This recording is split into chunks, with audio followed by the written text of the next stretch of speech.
हम आपको बताएंगे मोहिनी एकादशी व्रत के बारे में। व्रत करने और सुनने मात्र से हमें 1000 गौदान के समान फल की प्राप्ति होती है। आइए चलते हैं मोहिनी एकादशी की कथा सुनने। मोहिनी एकादशी की कथा बहुत ही उत्तम व्रत का फल है।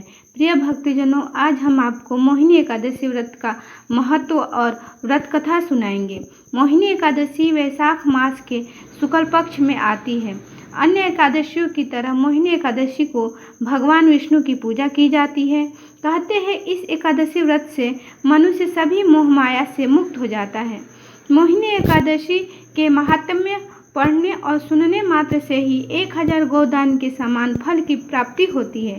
तो आइए भक्तों, सुनते हैं मोहिनी एकादशी व्रत की एक परम कल्याणकारी कथा।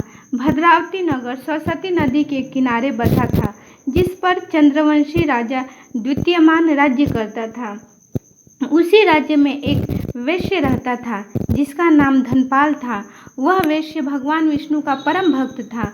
वह परोपकार के कई कार्य करता था और लोगों की मदद करता था। वह बहुत दयालु और पुण्यात्मा था।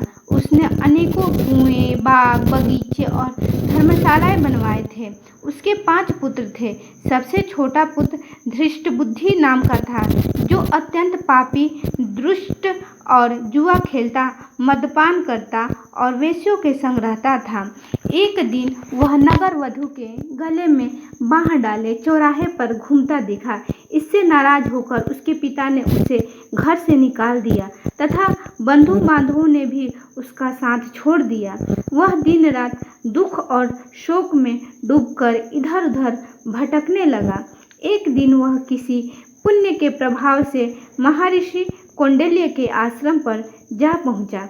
वैशाख का महीना था। कौंडिल्य गंगा में स्नान कर रहे थे। धृष्ट बुद्धि शोक के भार से पीड़ित हो मुनिवर कौंडिल्य के पास गया और हाथ जोड़कर बोला, ब्राह्मण, मुझ पर दया कीजिए।